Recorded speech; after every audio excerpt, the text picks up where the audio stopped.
નમસ્કાર, જય હિન્દ, જય ભારત, જય શ્રી કૃષ્ણ. સ્વાગત છે તમારું આપણી YouTube channel mister Vijayan point એજ્યુકેશનમાં. તો મિત્રો, આજે આપણે વાત કરવાના છે કે ગુજરાત રાજ્યના 62 વર્ષ ઉપરના તમામ પેન્શનરો માટે આજરોજ તારીખ 9/7/2026ના રોજથી થઈ મોટી જાહેરાત.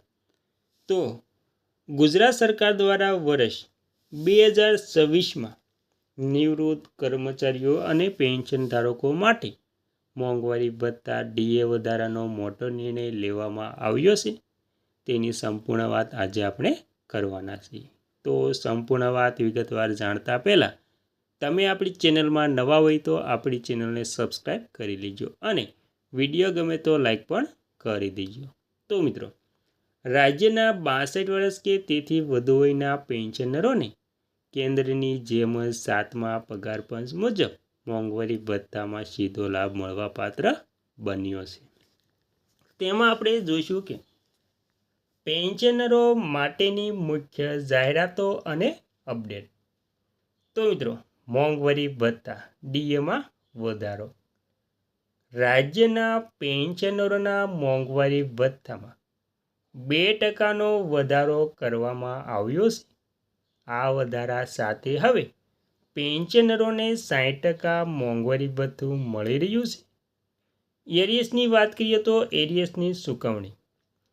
નવા આદેશ મુજબ આ વધેલા ડીએનો લાભ તથા જાન્યુઆરી અને ફેબ્રુઆરી મહિનાનું બાકી એરિયસ પણ પેન્શનરોને ચૂકવી દેવાયું છે. ત્યારબાદ ઓનલાઈન હયાતીની ખરાઈ. જો તમે પેન્શન મેળવી રહ્યા છો તો તમારે વાર્ષિક હયાતીની ખરાઈ એટલે કે લાઈફ સર્ટિફિકેટની ખરાઈ કરાવવી ફરજિયાત રહેશે.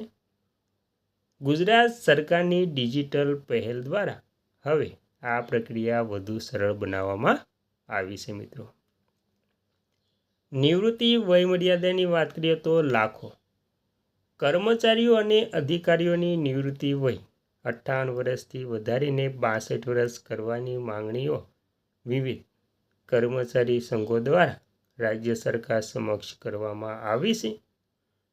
ત્યારબાદ અન્ય કલ્યાણકારી યોજનાઓની વાત કરીએ તો તેમાં ગુજરાત સરકાર અને કેન્દ્ર સરકાર દ્વારા વૃદ્ધ પેન્શનરો માટે ખાસ કલ્યાણકારી યોજનાઓ પણ ચલાવવામાં આવે છે. શ્રવણ તીર્થ દર્શન યોજના. 60 વર્ષથી વધુ ઉંમરના સિનિયર સિટીઝનોને તીર્થયાત્રા માટે ગુજરાત સરકાર દ્વારા પ્રવાસ ખર્ચમાં 75% સુધીની સહાય આપવામાં આવે છે.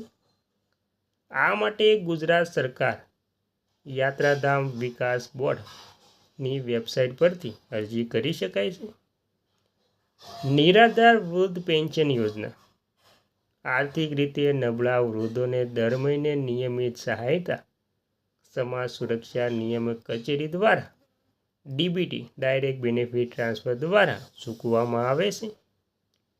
અને ત્યારબાદ રાજ્ય સરકારના નિવૃત્ત કર્મચારી માટે ઘણી યોજનાઓ પણ અમલમાં આવે છે. તો મિત્રો, આવી રીતે ગુજરાત રાજ્યની સેવામાંથી જો તમે સેવાનિવૃત્ત થયેલા પેન્શન ધારક છો તો તમે આ માહિતી ખૂબ જ ગમી છે. અને તે ઉપરાંત જો તમે જો પેન્શન મળવાપાત્ર છે એટલે કે જે મૂળ પેન્શન મળે છે તેમાં મેડિકલ ભથ્થું પણ ઉમેરાતા તમામ પેન્શનરો માટે પણ સૌથી સારા સમાચાર મળ્યા છે. અને ગુજરાતમાં 60 વર્ષથી વધુ ઉંમરના નાગરિકો અને પેન્શનરો માટે ₹3000ના નિશ્ચિત પેન્શનની જાહેરાત કેન્દ્ર સરકારની વિવિધલક્ષી યોજનાઓ અને રાજ્ય સરકારના પેન્શન ધારકોને આભારી છે. કેન્દ્ર સરકારની 3000 પેન્શન યોજના. 60 વર્ષ પૂરા કર્યા પછી વૃદ્ધોને આર્થિક સુરક્ષા આપવા માટે ભારત સરકાર દ્વારા ખાસ પેન્શન યોજનાઓ ચલાવવામાં આવે છે. પીએમ શ્રમયોગી માનધન યોજના. આ યોજના હેઠળ અસંગઠિત ક્ષેત્રના કામ કરતા કે જેમ કે માસિક આવક ₹15,000 કે તેથી ઓછી છે તેઓ 60 વર્ષની ઉંમર પછી દર મહિને 3000ની નિશ્ચિત પેન્શનની રકમ મળવાપાત્ર બને છે.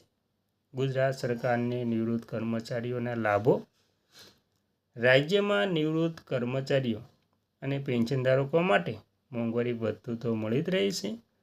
તો હાલ 60% જે મોંઘવારી ભથ્થું મળે છે તેમાં જો હવે આ જુલાઈ મહિનામાં 3%નો વધારો કરવામાં આવશે તો ટોટલ 60% મોંઘવારી ભથ્થું પહોંચી જશે અને જે 1000 રૂપિયા મેડિકલ એલાઉન્સ મળે છે તે મળવાપાત્ર થશે અને તે મેડિકલ ભથ્થામાં પણ વધારો થવાની સંભાવના છે. તો 1000 રૂપિયા જે મેડિકલ ભથ્થું મળે છે તેમાં 3000 રૂપિયા પણ મેડિકલ ભથ્થું મળવાપાત્ર થાય તેવી શક્યતા છે. એટલે કે જે મૂળ પેન્શન છે તેમાં જે 60% ડીએસએ પ્લસ જો જુલાઈમાં 3%નો વધારો થશે તો 3% બીજું ડીએ મળશે અને 1000ના બદલે જો મેડિકલ ભથ્થામાં વધારો થશે તો તેમાં 3000 રૂપિયા મેડિકલ એલાઉન્સ પણ મળવાપાત્ર થશે. ગુજરાતની વૃદ્ધ નિરાધાર સહાય યોજના. ગુજરાત સરકારના સામાજિક ન્યાય અને અધિકારિતા વિભાગ દ્વારા રાજ્યના નિરાધાર વૃદ્ધો માટે પણ પેન્શન યોજના અમલમાં છે. 60થી 69 વર્ષની વયના નાગરિકો માટે ₹1000 પ્રતિ માસ. ત્યારબાદ 80 વર્ષ કે તેથી વધુ ઉંમરના નાગરિકો માટે ₹1250ની પ્રતિ માસ સહાય આપવામાં